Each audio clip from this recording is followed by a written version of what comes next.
At 7:12 a.m. on September 25, 1939, 19-year-old Private Jan Nowak lay hidden beneath the shattered rafters of a burned-out attic on Nowolipki Street in northern Warsaw, his worn Mosin-Nagant rifle resting on a splintered windowsill, his heartbeat steady despite the thunder of approaching boots. Below him, more than 600 SS troops, infantry from SS Heimwehr Danzig supported by armored cars and MG-34 teams, advanced in tight formation through the smoke-choked street, methodical, confident, unstoppable. Jan had never fought in a real battle, had never fired at a living target in combat, had survived only 3 weeks of the war, and claimed 0 confirmed kills. Yet at this moment he was the sole defender of an entire district, the last man covering the escape route of hundreds of trapped civilians fleeing toward the southern alleys. As the first SS officer lifted a loudhailer and ordered the neighborhood to surrender, Jan adjusted his sights, exhaled slowly, and prepared to fire the shot that would ignite 3 hours of chaos, fear, and legend. How could one teenager with one rifle delay an entire SS battalion? And why did the Germans need armored cars, flamethrowers, and a full lockdown to hunt a single soldier hiding in a dark attic? By late September 1939, Warsaw had become a city suspended between resistance and ruin. For 3 weeks, the Polish capital had endured the relentless assault of the German invasion, an offensive that combined the speed of armored thrusts with the crushing force of Luftwaffe bombardments. Streets once filled with trams and markets were now shattered corridors lined with burnt facades, collapsed apartments, and the bitter smell of cordite drifting on the wind. The siege was tightening day by day. German high command believed Warsaw would fall within hours. Polish commanders knew they were fighting without hope of reinforcement. Yet pockets of resistance continued to flare like embers refusing to die out. Warsaw's northern districts, Muranów, Naluki, Nowolipki, had become some of the most contested ground in the entire city. These neighborhoods, packed with narrow lanes and tall, connected tenements, formed a maze where defenders could vanish between rooftops, basements, and courtyards. For the Wehrmacht, these areas were obstacles. For the SS, they were opportunities, places to test terror tactics meant to break civilian morale. On the morning of September 25th, elements of SS Heimwehr Danzig and attached units of Einsatzgruppe 3 were ordered to secure the district, sweep all residences, and force the remaining population south toward German checkpoints. But reports from the day before indicated delays, ambushes, and unexplained sniper fire coming from upper floors and attics. The SS sought to eradicate these threats swiftly. What they did not know was that in at least one building, only one man remained. The strategic situation around Warsaw was equally grim. The Polish army, battered by the initial shock of blitzkrieg, had suffered catastrophic losses in open ground. Armored brigades were shattered, communication networks were collapsing, ammunition reserves were dwindling everywhere. Yet despite these conditions, the defenders inside Warsaw fought with a desperation born of duty and necessity. Civilians labored alongside soldiers to dig trenches, extinguish fires, and rescue survivors from bombed-out buildings. The city was not simply a battlefield. It was a shelter for tens of thousands who refused to abandon their homes. This mixture of military and civilian elements made every street unpredictable, every staircase a potential ambush. For German forces confident in their sweeping victories across Poland, the defenders' persistence created unexpected complications. Wehrmacht infantry had already learned that street fighting in Warsaw bore little resemblance to the rapid advances they had enjoyed elsewhere. In the countryside, tanks could maneuver freely. In narrow city blocks, they became metal coffins if unsupported. Artillery bombardments often collapsed buildings onto roads, blocking their own supply lines. Snipers, lone machine gunners, and small Polish detachments repeatedly turned intersections into killing grounds. The SS, frustrated by resistance and determined to crush it with overwhelming force, began deploying larger numbers of troops into areas they considered pacified. Their standard method involved advancing in staggered columns. Riflemen in front, MG-34 teams on the flanks, armored cars forming a mobile shield. But the Germans underestimated the psychological and tactical advantages that a single hidden rifleman could wield in dense urban terrain. A sniper on a rooftop controlled not just the street directly below, but the entire momentum of an advance. Every shot he fired could stall a column, force soldiers to seek cover, or draw fire away from civilians trying to escape. In Warsaw's constricted neighborhoods, a well-placed sniper could make even a battalion feel blind. By September 25th, rumors of a ghost marksman had already circulated among SS platoons operating in the north. They believed multiple shooters were coordinating across rooftops. In reality, most of the resistance fighters had already withdrawn the night before, slipping away to reinforce southern districts or evacuate wounded comrades. Only one man, Jan Nowak, a conscript barely out of adolescence, remained inside the block now designated for German clearance. Jan's position at Nowolipki Street held accidental strategic value. His attic overlooked a major approach route the SS needed to secure in order to push toward the city center. Behind his building, half-collapsed alleyways funneled fleeing civilians toward safer ground. If the SS reached that bottleneck, hundreds who had spent the night hiding in basements would be cut off.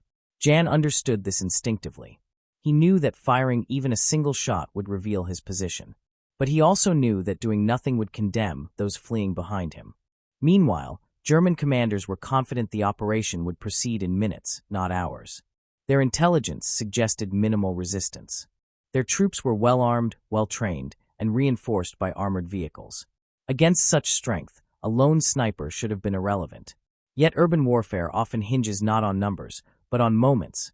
Moments when a single action forces commanders to hesitate, reevaluate, or commit disproportionate resources to a seemingly small threat. That moment would begin at exactly 7:12 a.m. When Jan's rifle cracked through the morning haze and history lurched in a direction no one in the SS column could have anticipated. Jan Nowak was born in 1920 on the northern side of Warsaw, in a cramped tenement block where families lived stacked floor upon floor, the walls thin enough for neighbors to hear every argument, every lullaby, every whispered prayer. His father, a locksmith who had fought in the Polish-Soviet War of 1920, taught him how to hold a rifle long before he understood what a battlefield was.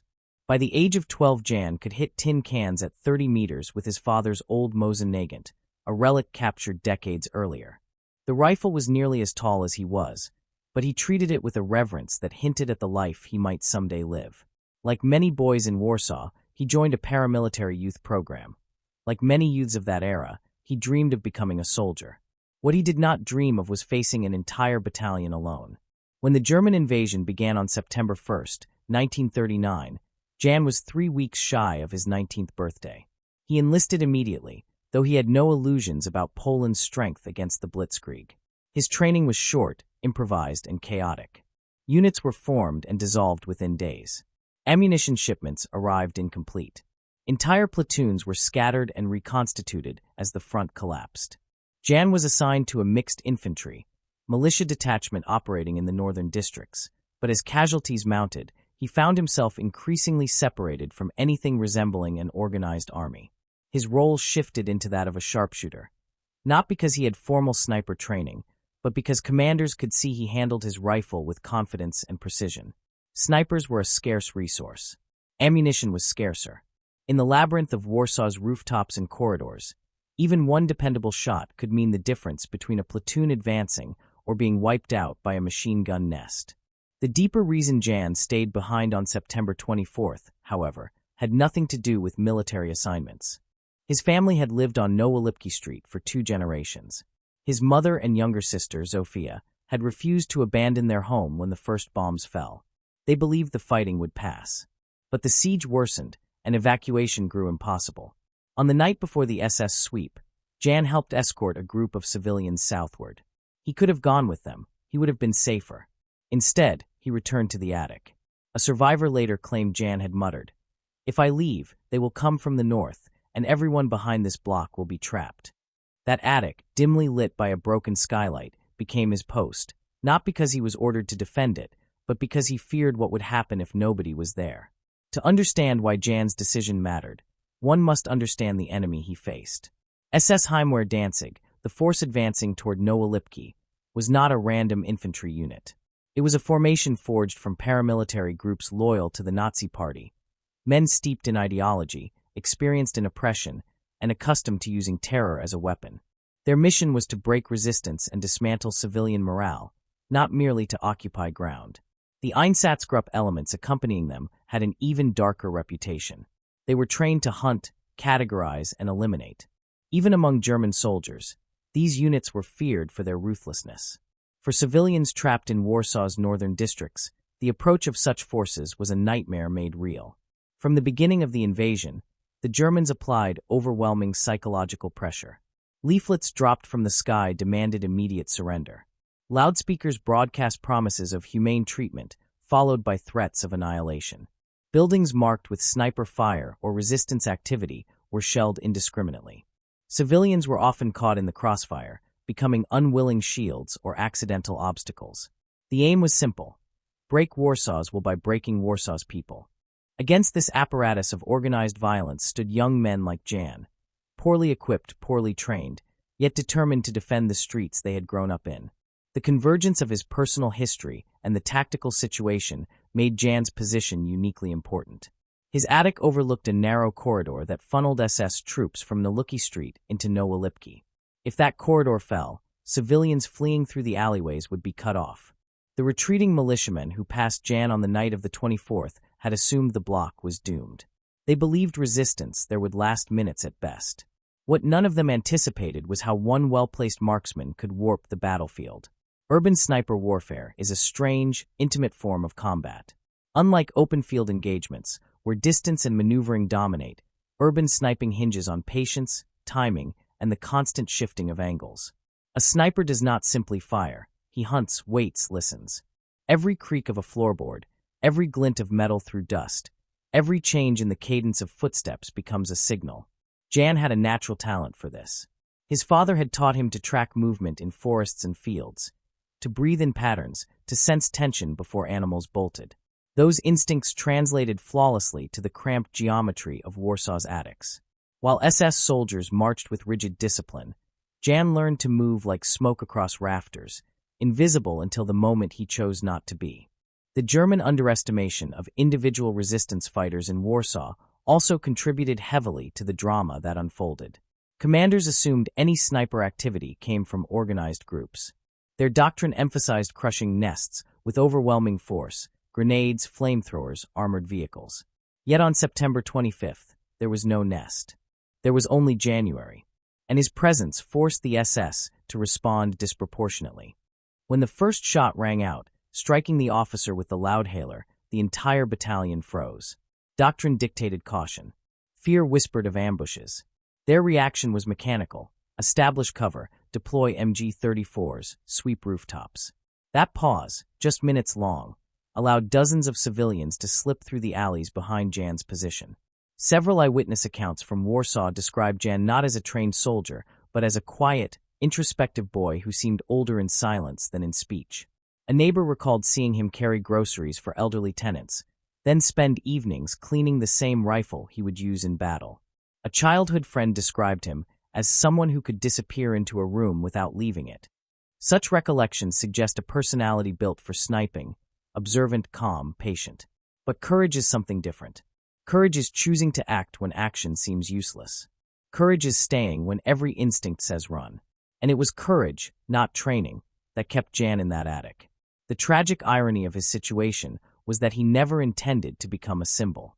He did not imagine delaying hundreds of armed men. He hoped only to slow them long enough for civilians to escape. His rifle carried 20 rounds at most. His attic had no food, no water, and no reinforcement. The walls around him were thin. One burst from an MG-34 could tear them apart. Yet he stayed, because in the chaos of a collapsing city, that small act mattered. In the hours leading to dawn, Jan inspected his rifle meticulously. He cleaned the bolt, adjusted his sights, and counted each round twice. He stuffed cloth into gaps in the walls to reduce muzzle flash visibility. He mapped in his head the quickest ways to crawl between rafters. He listened to the distant artillery and knew the SS would come with the morning. The last entry found in a civilian diary referencing him read, "The boy with the rifle returned. I don't think he expects to live through tomorrow." At 7:12 a.m. When he fired that first shot, Jan began a sequence of events that would ripple through the entire northern district. What compelled him to pull the trigger? Compassion? Duty? Fear disguised as bravery? Or the simple, unyielding belief that even one person can shape the fate of many? That question, unanswered then, unanswered now, is what makes his story endure. At 7:12 a.m., the rifle cracked like a whip across Nowa Lipki Street. The first shot was clean, deliberate, and devastating. The SS officer holding the loudhailer jerked backward as the bullet struck just below his collarbone, spinning him onto the cobblestones. His device clattered beside him, its metallic echo swallowed by sudden panic. For a heartbeat, the entire column froze. Hundreds of boots halted in unison.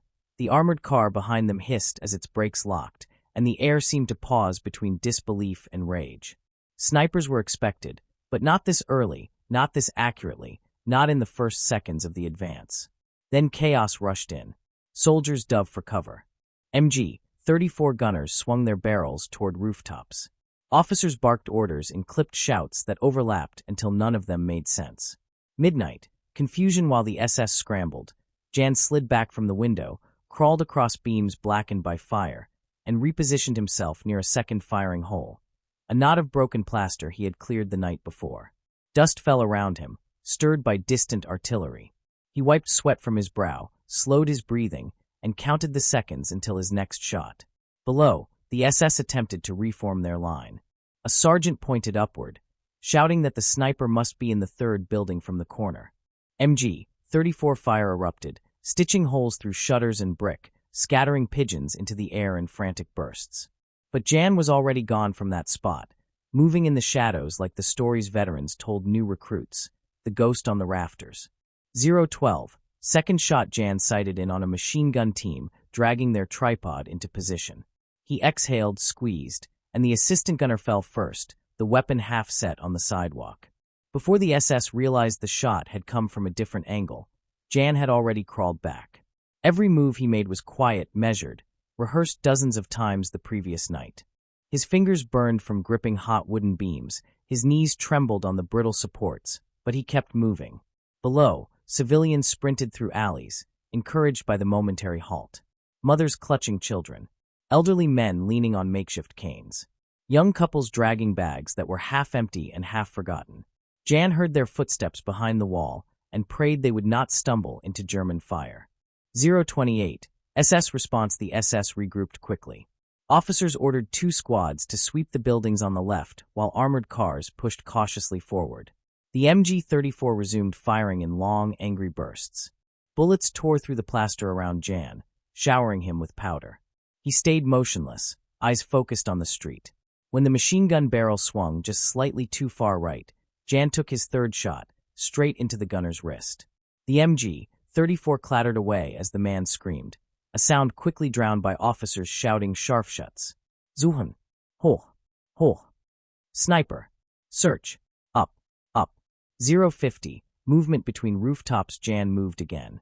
He climbed through a gap between 2 attics where the wall had collapsed from earlier shelling. On the other side, a crooked chimney offered partial cover. He planted his rifle, steadied his breath, and spotted a squad advancing toward a staircase leading into his building. They were 10 meters from the door. If they breached the stairwell, his position would become a trap. Jan fired. A quick, efficient sequence. 1 shot to drop the point man, 1 more at a second soldier who attempted to pull him aside, a third into the wooden railing to spark confusion. The squad fell back, dragging their wounded, reporting multiple shooters. Jan allowed himself a bitter, ironic smile. They believed he was a team. That misunderstanding would buy him minutes, precious, life-saving minutes. 105, armored CAR advances. An SS armored car rolled forward, its turret scanning windows. Jan shifted his angle to avoid being seen. The vehicle's machine gun opened fire in sweeping arcs, blasting holes through upper floors. Flames erupted from a building 2 doors down, spreading upward as wood caught fire. Smoke curled through Jan's attic, stinging his eyes. He blinked away tears and searched for weak points. The driver was visible for a moment through a slotted viewport. Jan fired. The bullet struck the metal just beside the opening, close enough to send the driver recoiling. The vehicle lurched, wheels scraping against rubble. A second shot cracked, and this time the driver slumped sideways. The armored car stopped abruptly, blocking the advance. SS troops ducked behind it, shouting in panic. 120, civilian escape route holds behind Jan's building. A steady stream of civilians continued fleeing south. A man carrying a toddler tripped and fell, but a boy of maybe 14 helped them up. Jan heard their footsteps echo through the floorboards. He could not see them, but he imagined their faces, ashen from smoke, eyes reflecting fear and hope in equal measure. They were the reason he stayed. Every second he delayed the SS was another second for those lives to get farther from the approaching terror. 1:33. Fire spreads. The SS set fire to the building adjacent to Jan's position, hoping smoke would force the sniper to reveal himself. Flames consumed broken chairs, fallen rafters, and hanging cloth. Heat radiated into Jan's attic, turning it into a furnace. Sweat dripped from his temples. His palms burned on the rifle stock. Smoke curled around him, making it harder to breathe. But he did not leave. He crawled to the lowest point in the attic, pressed a wet cloth to his face, and waited. 1:50. Countersniper team arrives. The SS deployed their Spezialschützen, trained countersnipers armed with scoped Kar 98K rifles. They moved cautiously, scanning the rooftops. Jan spotted one of them crawling along a balcony. The man's movement was slow, precise, expert level. This was no ordinary infantryman. Jan inhaled sharply, lowering his profile. The countersniper aimed at a shadow where he believed Jan was hiding. Jan did not fire immediately. He waited. When the man shifted his rifle just slightly to adjust his view, sunlight glinted off the scope. Jan fired. The bullet shattered the scope and dropped the countersniper instantly. A second sniper retreated out of view. The Germans' confidence cracked. They had expected amateurs, not someone who could match their specialists. 2:05. SS begins full surround. Frustrated, SS officers ordered a pincer movement. Troops advanced through courtyards and alleys to encircle Jan's building. They shouted commands layered with panic and frustration. Jan heard boots pounding stairs inside the adjacent building. The Germans were getting closer. His ammunition was down to 8 rounds. He moved toward the far side of the attic, where a small hole overlooked the rear courtyard.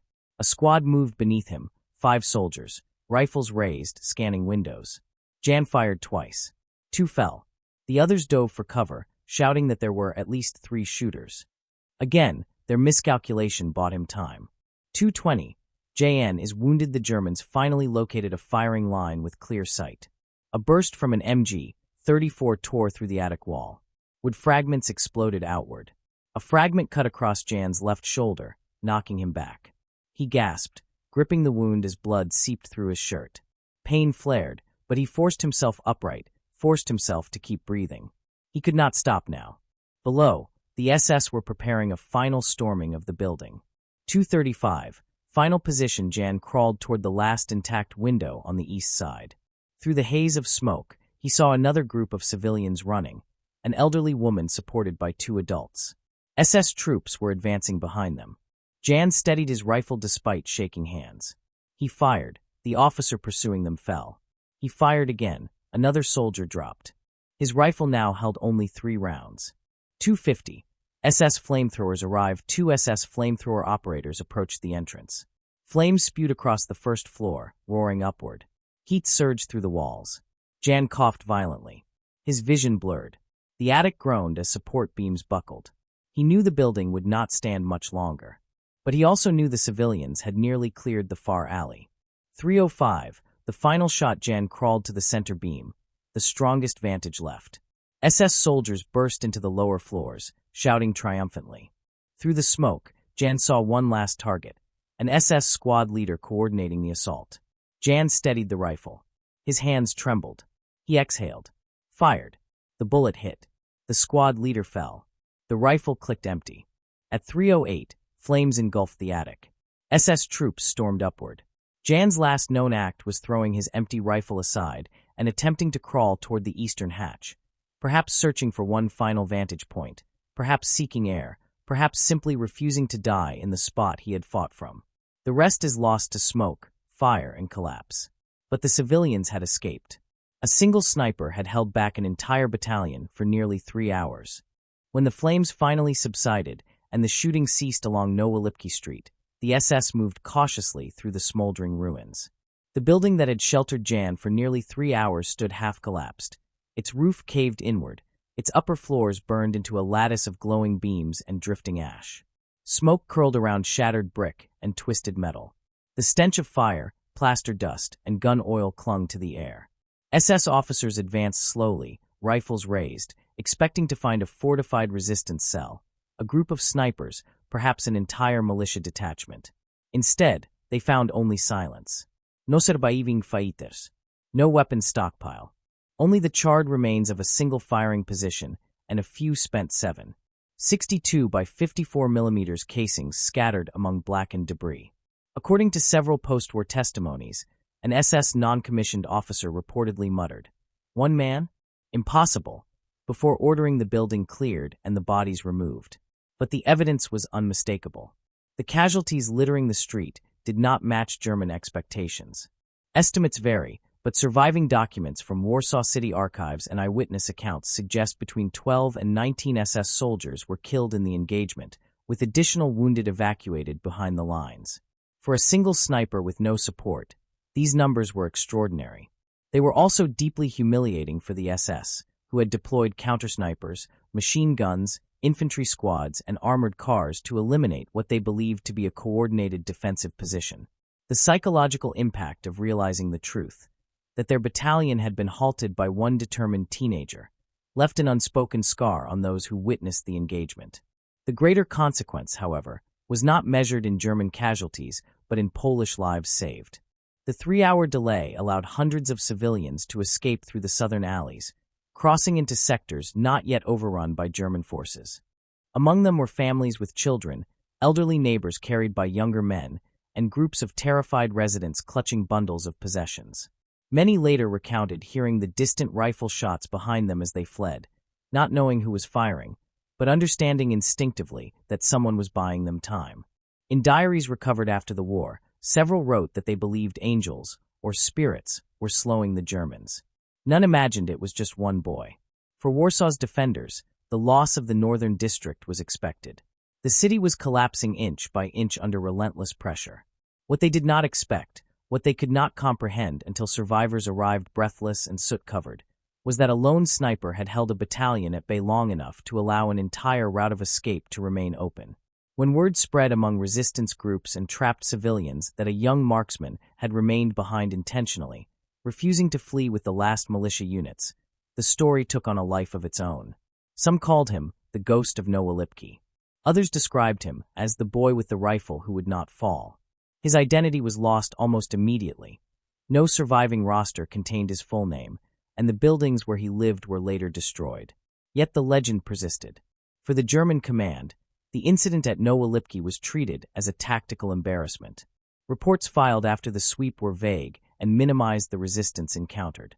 Official accounts would later attribute delays to unexpected structural hazards and civilian obstruction, avoiding any mention of a lone marksman. The SS did not acknowledge that one teenager had slowed their advance long enough to alter the civilian evacuation in that sector. Historical records show that internal communications avoided referencing sniper losses in Warsaw at all, an erasure consistent with Germany's attempts to maintain the illusion of unstoppable momentum during the early days of the war. After the war, Warsaw itself became the keeper of Jan's story. With over 85% of the city destroyed and innumerable civilian death records lost, countless individual acts of courage dissolved into anonymity. But fragments survived. Scattered testimonies from civilians who fled southward described hearing one rifle firing again and again. A woman later identified as Helena Mizlarowa recalled a boy in a uniform too large for him, escorting children toward an alley the night before the SS sweep. Another survivor wrote that a young soldier returned to the attic, while others retreated. By combining these accounts, historians reconstructed the core elements of the story. A single sniper remained behind, he held his position, and his actions saved lives. Warsaw's Museum of the Rising would eventually include a small, unobtrusive display referencing an unnamed sniper who fought in the northern districts during the Siege of 1939. The placard contains no photo, no confirmed birth date, and no body was ever recovered. But the inscription reads, "Some heroes are known, others are remembered." Scholars now believe this plaque refers to the very engagement described here, a symbolic recognition of all those whose names were erased by fire and rubble, but whose actions shaped the survival of others. The tactical implications of Jan's stand continue to be studied today.